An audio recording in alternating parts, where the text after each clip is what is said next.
Hey, what's up, everybody? This is Poseidons Podcast. I'm Robert Genter, your host. I also run the socials for Poseidons Playground. We're just talking about everything diving. Scuba diving, commercial diving, offshore, inland. That's all this podcast is about. We just want to sit down and chit-chat about all the things and let you guys sit in on it. Today, we are sitting down with the Lord of the Deep, Mark Allen himself. He is out of the Professional Diver Training Center School. He's an instructor there in Mansfield, Texas. Mark, how long have you been diving? I've been diving since Christ was a carpenter. I got out of dive school in 85. Nice. A long time ago. Nice. And what have you done? Like, what did you... Give me the scope, rundown, inland, offshore, scuba, everything. All right, well, I started diving offshore with American oilfield divers way back in the day. And the Gulf pretty much shut down in 86. And so I went inland, got my scuba instructor's license. That was pretty fun. Messed around in the Bahamas quite a bit. And wound up opening up my own dive shop down at South Padre Island. And then I did a lot of work with the Marine Service and salvage as far as commercial diving goes. And man, I think I've done just about a little bit of everything. I lived out in Hawaii for about 4 years. Did some treasure diving off the Florida Gold Coast. Did you actually find treasure? Well, yeah, that's what we were looking for, man. I don't know. You hear about all these treasure divers. I should have brought some of that loot in. You've seen Gina's. I have. All these treasure divers talk about treasure diving, but don't have any treasure to show me. So, but I've seen yours. Yeah, we were like 1 year. We were like the number 3 boat in the world for. That's pretty cool. Finding booty. Yeah. Did they let you keep it all? No. Like a percentage? You get like a cut? No, I was basically on salary, and then what I do have is they give you get salary, and then you get a percentage of the take. Okay, there you go. A very small percentage because I needed my daggone money. Yeah. So I had a pretty decent salary, I guess you'd say. It's kind of like finders keepers, right? Like you're down there, and like he just slide you a coin, pocket you a piece of gold. Yeah, if they find it on you and they do search. You ever heard of walking the plank? Oh yeah, I'm sure. That's a bad idea. It'd be tempting though. It would be tempting. You see all these divers, all these diving YouTube videos of people like finding abandoned boats underwater and looting them. Yeah. Well, when you find we're looking for the 1715 fleet, and we found a bunch of. It was all silver, maybe 1 or 2 pieces of gold, but we found some stuff from You saw that coin? What? I can't remember. 15 or 1652, I guess it was. Yeah. So yeah, we were on a wreck that we don't know nothing about it. Yeah. And then all we did was find coins. That's so cool, though. No rigging, no tools. We found a little bitty ballast pile, but That's yeah, pretty cool. It was weird, right? So you became a diver. Did you become a scuba diver before a commercial diver, or? I started scuba diving with my dad back in 75. Oof. That's dated. You're aging yourself, man. I'm telling you what, dude. I feel old. I turned 30 this year, but Yeah, I remember back when I was 30. I'm kidding. I don't remember back that far. But yeah, this is all I wanted to do. I mean, I knew that when I was, in whatever, first, second grade. yeah. I wanted to be a diver. Any of you guys ever see Sea Hunt with Lloyd Bridges? And that was reruns when I was watching it, so don't get smart. Oh yeah. But yeah, man, I'd run home from school every Wednesday. Just to watch that. Watch Mike Nelson save the world underwater a half hour at a time. So you've been piggybacking with the regulator in your mouth on your dad's back since you're about 7. No, I was 12. And my son, I'd be teaching scuba, and my wife would be there holding our son. And I felt these bubbles, and I looked down, and he's grabbed my octopus, put it in his mouth. Like, I can't even believe he got it in his mouth. He's got his face in the water, breathing off that regulator. So I've had a good life. I've had a lot of fun. I think I've done everything but sat. Yeah. Done a lot of mixed gas, a lot of deep air, a lot of Surdy O2s. Hawaii was a lot of fun. I got tired of driving around in a circle, so I came back.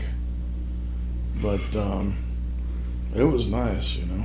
Yeah. Opened up a little scuba shop in Curacao. Got to spend some time with my kids. They'd come out in the summer and stay for a couple of months. It's been a good life.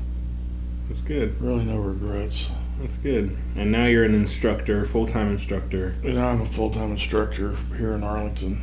There you go. Yep. Professional Diver Training Center. One thing I have to say about that school is they are phenomenal with their students. I had a small class. They keep this classes relatively small.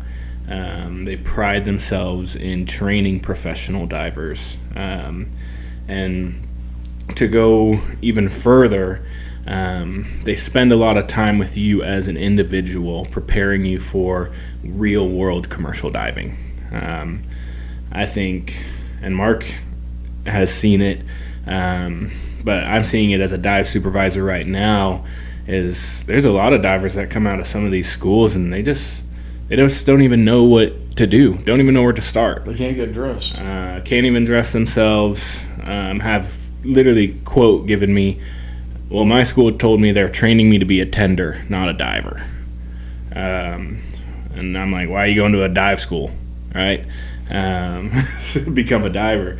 And so I think I have huge respect for Mark and everything that he's taught me, everything that he's taught the class, and even future classes I've hired from them a few times now. And yeah, you got a couple of our boys working for you now. Yeah, and they're all great. They're all great. They're great guys, and they know inland diving before they even started, and they're comfortable in the water, which is important.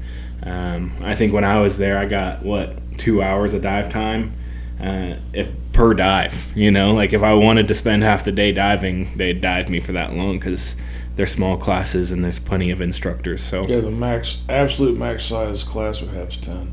Yeah, 10 students max. That's really awesome. Yeah. And I think, not to really hype them up, but they're better cost than a lot of the dive schools around these days. So. And all the instructors have been diving in the industry for decades. You're not going to find some dude that graduated, last month, got a job, and then came back and taught. Yeah. I'm not saying that happens, but.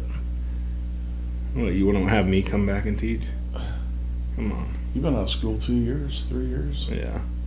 Yeah, maybe. 2021. Graduated 2021. Did you? Right at the beginning of 2021. So yeah, coming up on 3 years. Yeah, you just keep working where you make that good money. Oh yeah, keep working. But yeah, so love their school, love everything Mark does. He's been doing it longer than most people have. Some of his gear, I go see it and it's ancient. Y'all ever seen those dive masks that, it's a triangle with a little block on the side of it? Oh, Jack Brown. The Jack Brown, he literally has a Jack Brown, still diveable. But yeah, he's been doing it forever. So he's one of the best. And well, I don't know about all that. Well, to me you are. Yeah. I've read a lot about diving, so. Read a lot about it. But yeah, so I have a few questions for you, Mark, that I just want clarification on when it comes to the industry, Maybe some of these guys want clarification. Whether we know the answers or not, it's always great to hear it from someone who's experienced. So the first question is what makes a good commercial diver? I would say that probably at least 90, if not 95% of what makes a good diver is their attitude. Yeah. You get these guys, they get into little cliques. I don't know if you've seen this with your company. You guys are kind of small. But you'll get guys that just complain and moan and groan about everything to the point where they just don't get invited back anymore. Yeah, for real. So I think a lot of it's your attitude, your willingness to learn. You know, when you come out on a job with us or with Robert, or back when I was supervising, we don't expect you to be a seasoned diver if we know you just got out of school. So don't act like one. Yeah, for real. You got a question, ask. That's our job. Supervising is how much of your job is training? Yeah, 50% of it. 50%. Yeah. So anyway, the willingness to learn and a good attitude is probably the most important thing.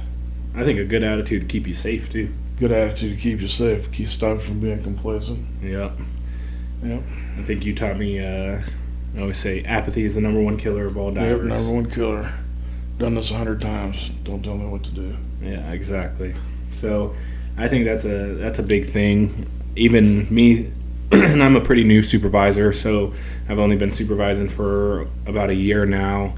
And the biggest thing I see is like the divers that make it are the divers with good attitudes. Yeah. Who have a willingness to learn and a willingness to work hard. And the ones who don't, who think they know it all, get themselves hurt, injured, fired, or just get ran off. Like they up and quit, because they're not vibing with the rest of the crew or whatever. I've learned that divers are a bunch of mercenaries.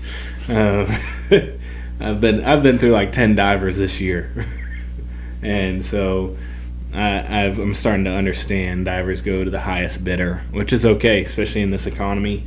I 100% get it, but I do want to see people being safe and coming into the diving industry with better attitudes. So I think you hit it right there on the head.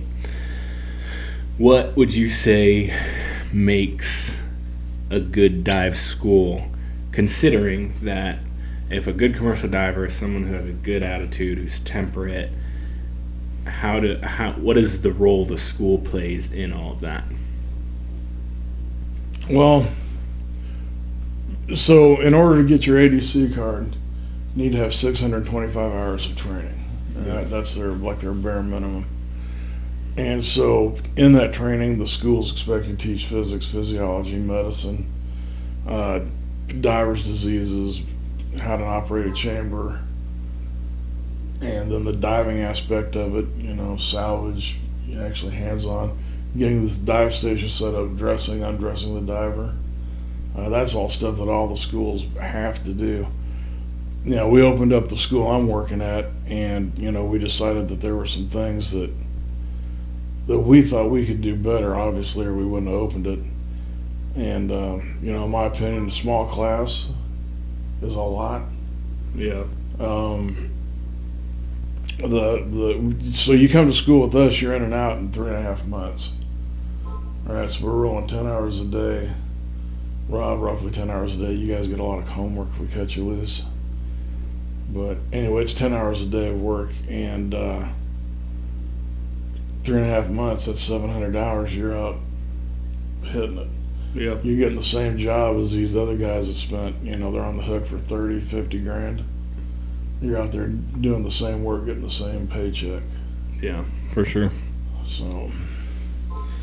Yeah, I've seen some, I think I said it, but I've seen some divers come in and they're like, oh, I've never done this before. I've never tied this knot.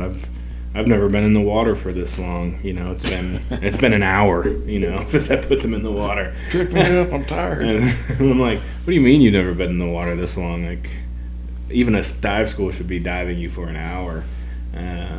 But I mean, as for me and my crew, we do a half to full day dives. So we leave it up to the diver. We'll dive you for half a day. That's the expectation. So 4 hours. But if they're feeling good and they want to keep rolling, we'll dive you up to 8 hours. So seeing some of these students come out absolutely gassed after being in the water for an hour has been kind of crazy. But there's learning and there's like some grace given there. But I think schools need to prep people for what the real world looks like, especially going inland. It's just different work. It's no viz. It's gross. It's 8 feet of sediment. It's whatever. It's digging out a flange to put a new foot valve on something. Yeah, but it builds character, huh? Yes. But, and maybe you can speak to some of this. Offshore, I've never been offshore, so I can't speak to too much of it. But what I see on social media, offshore is a lot of clear water, or ship's husbandry, cleaning the side of a boat, doing something like that. Not open water stuff. Where inland, I'm asking you to get into a 5 foot in circumference or 5 foot in diameter wet well and clean it out and dredge it for the next 3 hours, where you have absolutely no visibility whatsoever. So I get that there's two sides of diving and that they both need to be taught, but it's hard to have people prepared coming new into the industry who just never experienced more than 15 minutes of time in the water at a time. So yeah, you don't have to worry about that if you come to school with us. Some other things he was talking about, offshore is a lot of fun. All right, they don't pay, generally speaking, they don't pay what you get inland, but you get a lot more hours because you're out on the boat and you get paid the whole time you're out there. So that's one aspect of it. The visibility, depending on how far out you get, obviously the farther out you get in the Gulf, the nicer it is. Okay, let me stop you right there on the pay part. So everybody and their mom tells me offshore is where the money's at. Offshore is where the money's at. And maybe it's just me. I value time at home, time with family, those things. Exactly. And so hourly, generally inland makes more per hour. For a new diver, yes. Yes. Offshore. Generally, not always. Offshore, they work, 7, 12-hour days, overtime after 8 hours. Dylan just left to go out on I forget the name of the boat. Anyways, with Leviathan, he's going to be gone 4 weeks. Working every day of the week. Every day of the week, and I think that they're getting paid 18 hours a day. So he doesn't make the same hourly wage that you make. Depending on where you go, you guys pay really well for inland. There's some places that I wouldn't work at. Yeah, you can get a job at the gas station and make the same money or more. So it's all different. If you're not beholden, to a wife and kids or something, maybe offshore's for you. It's just there's so many different things to do in diving. Yeah. You talk about ship's husbandry. That is ball busting. Yeah. Is a ball busting job because you are swimming all day, up and back, up and back. Whether you're doing an inspection or cleaning it, you are swimming nonstop. So that can be a tough job. I got two buddies. Well, Tyler, he works for that outfit down there in San Diego. Yeah. He shot me a video of him swimming for 3 hours, and that was just the first part of the inspection. Oof. Yeah. And then Tyler works down there in Houston, and they just don't work on boats. They do, but they do. he took off a bunch of Z drives and they took them back and rebuilt them. Now they got to put them back on. Yeah. So it's, it's ships, it's everything involving the ship below the waterline, basically. Yeah.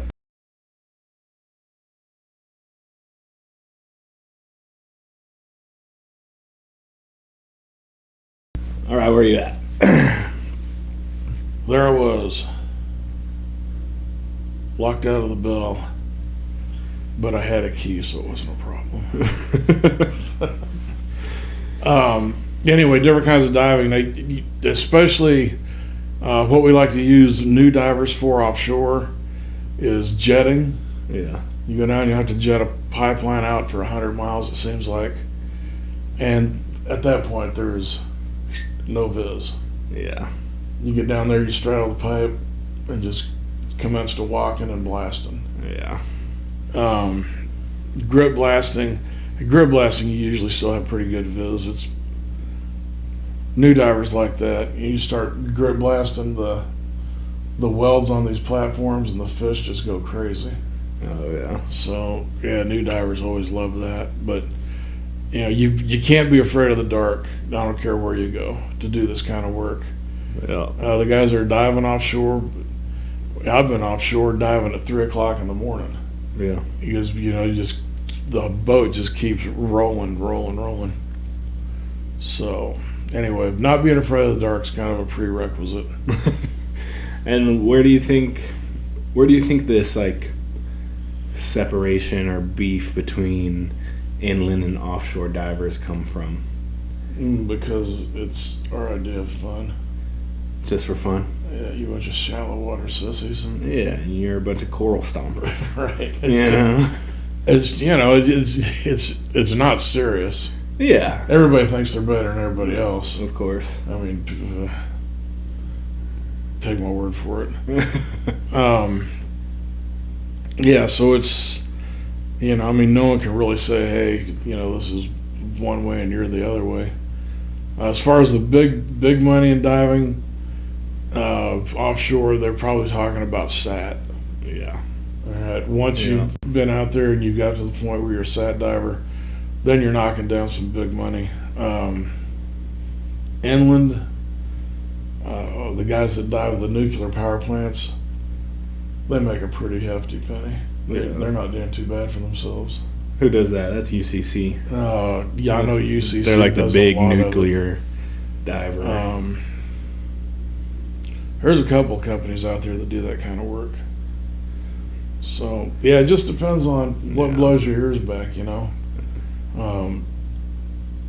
You'd be a full-time shit diver. Yeah, well, I don't know anybody that does that full time, but yeah, that's usually hazmat pay. Yeah, that's usually a little kick on your paycheck. Yeah, per day. I've only had a couple of opportunities. Yeah, it's a shitty job, but the money's not bad. Hey, it's actually nice being the supervisor. I didn't know when I first started. I didn't know that the supervisor got a haz pay, even though they didn't get in the water. Oh yeah, that's pretty big. You get depth pay even though you didn't get in the water. Yeah. So become a dive supervisor, and there's some, Yeah, you still dive though. Yeah, I still dive all the time. It's hard to just be a supervisor and not dive at all. Yes, I think unless you got a bunch of yahoos on your boat and you don't trust them. I think that's one of the things I miss most is like now I kind of have to respect the rotation because I want to get in, But it's my turn, go away. Yeah, I'm getting in. And then the second thing is like even supervising is like having a good trusted person to run topside.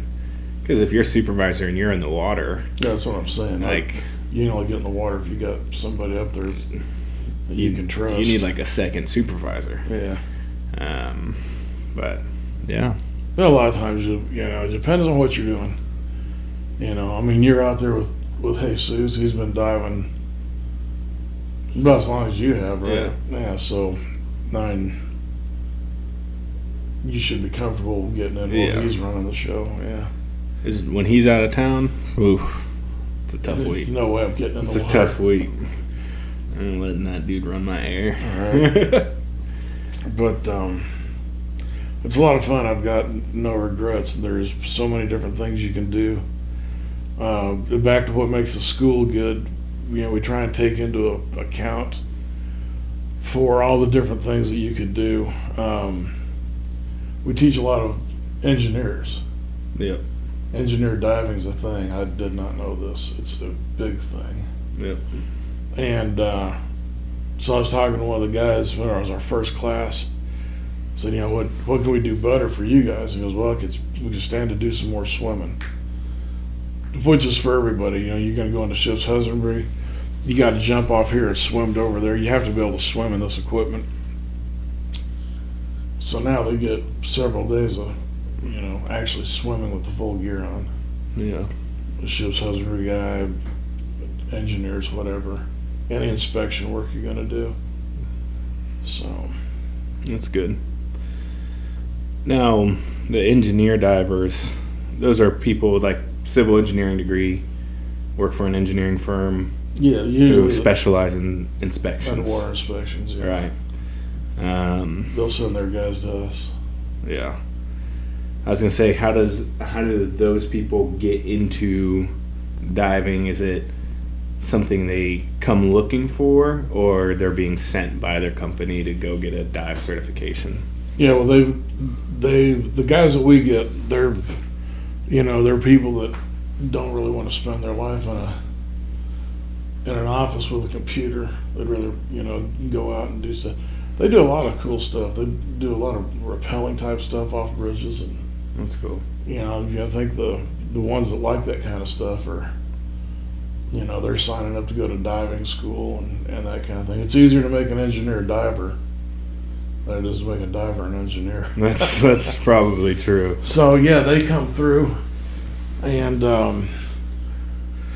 we've trained a lot of those guys, and all the guys that own the engineering companies, they keep sending guys back. They're happy with the training their crew gets. So Cool. yeah, they do. It seems like they do real well. The way you get into that is you have to go to school and be an engineer and then work for a company that does that kind of thing. But Yeah.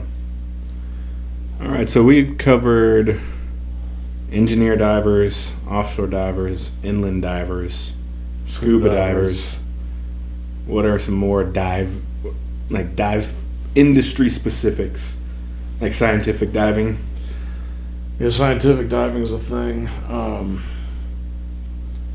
The one thing people don't think about, and I didn't know if it is years ago, is the freshwater mussels Yeah. up and down the Ohio, the Tennessee River, all the tributaries, even to some extent the Mississippi, depending on where you're at. The Army Corps of Engineers is very interested in how these mussel beds are doing. And so I did, that was our bread and butter. I did that for years. Easy money. Yeah. And I had a really fun crew. My son's a diver. I got to work with him for 11 years. That's cool. Primarily doing that. We did construction and hazmat also. But yeah, I guess they look at coral and see how it's growing. They look at sea urchins. I can't really speak to that. All I can tell you is they love them mussels, man. Are they looking for a specific degree to go with it, kind of like civil engineering with like a marine biology degree? No, not so much for the divers. Yeah. We always had a biologist on board. He was a malencologist. I'm a diver. I'm Yeah, regular diver. I'm not I just smart. called the musselologist. It just makes more sense. Musselologist. And you don't want to call them clams in front of those guys; they get upset. But yeah, I've done a lot of digging for those mussels. Okay. Easy money, but like I said, I had a fun crew. Yeah, it makes it better when you have a good crew. Oh yeah. It makes the whole job, to be honest. Yeah, if we get one guy that's a sour apple, you gotta have thick skin. Oh yeah. If you get teased a little bit and your feelers get hurt, Oh, you're toast. Yeah. Never show weakness, and they'll be like a pack of wolves. You ain't gonna make it. That's right. They're ruthless. Yeah. Divers. What else? Scientific diving. I guess we'd get into some of the job categories in diving. Everybody wants to be an underwater welder. Yeah. Right? That's what attracts usually the general commercial diver, not an engineer, whatever. Like, you're just, hey, I'm interested in being a commercial diver. You probably saw some kind of underwater welding thing. Every week. I want to be an underwater welder. Well, let me tell you how that works. Yeah, you know how it works. So, for you out there on television land, pull your mic just in, more just in case they can't hear you. There, how's that? Yeah. Can you hear me now? Yeah, I want to be an underwater welder. So, for you guys that may not know how it works, welding is just like a feather you can put in your cap. If you're a good welder, you'll get called out on welding jobs. Welding is such a small percentage of what we do. Now, I had a whole class of yahoos that graduated, and their first job was like a 2-month welding job. You remember that class? What class was that? That was my class. Yeah, so I mean, that was real unusual to have guys right out of school and start welding. But I mean, when you're good, you're good. Right.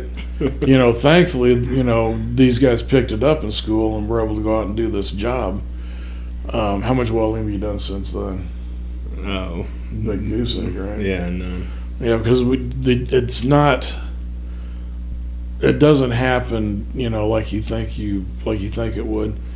The certified underwater welders, they generally go to work for guys like Phoenix Global Subsea that have their own training program. Yeah. And then they will train you to become a certified underwater welder. And at that point, you can work on these bigger cruise ships, cargo ships, Navy ships, and stuff like that. But that's all, pretty much ship's husbandry.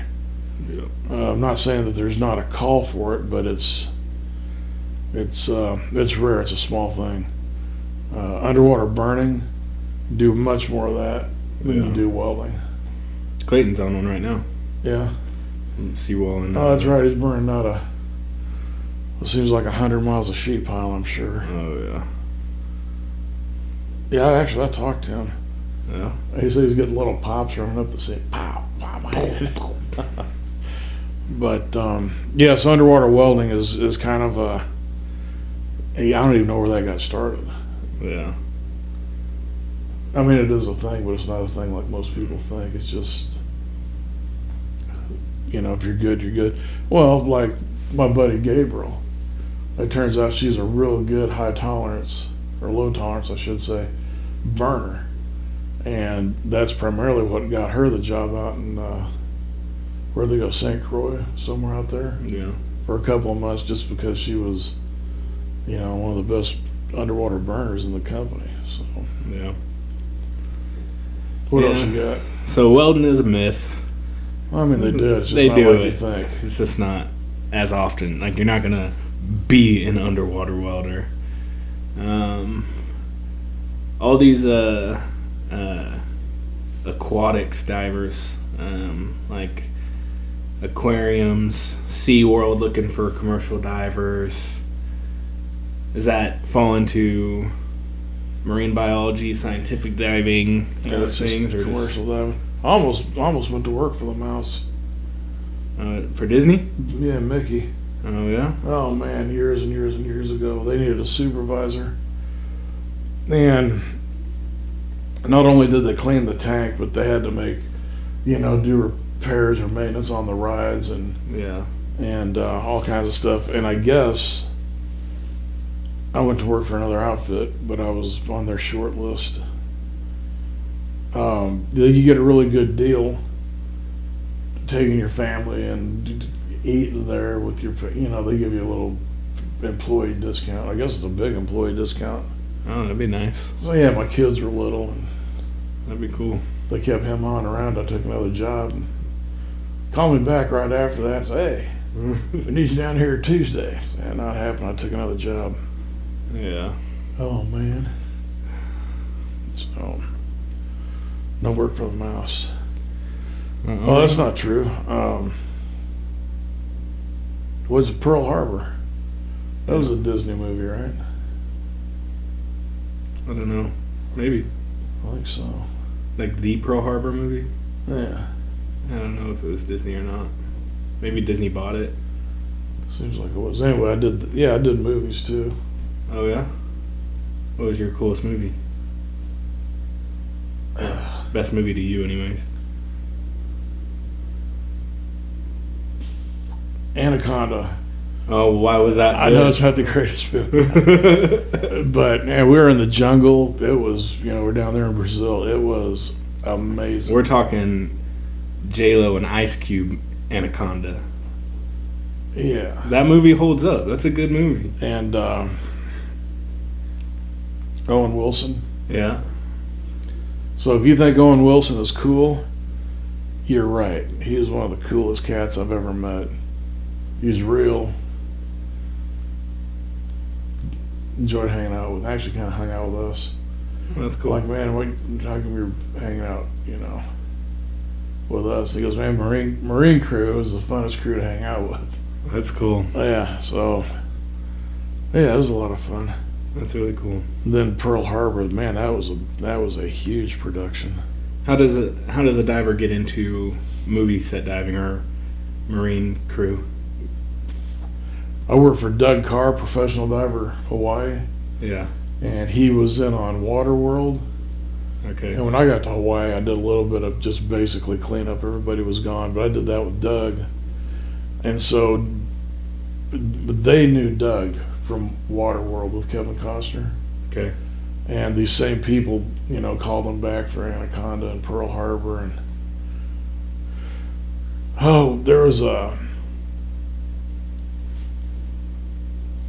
I'm trying to sneeze. There's a series going. I think they just did a couple of pilots, and I can't even remember the name of it. It obviously didn't go very far, but we did some stuff for those guys.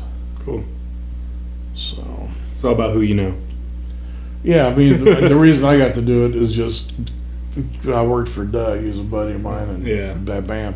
Same with the treasure diving. When I had that shop down in South Padre, and I did all that work, for Marine Service and Salvage. Yeah.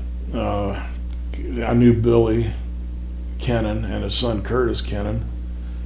And long story, Billy found some treasure way back in the day, and I don't think it's one of those things I guess you can't get over.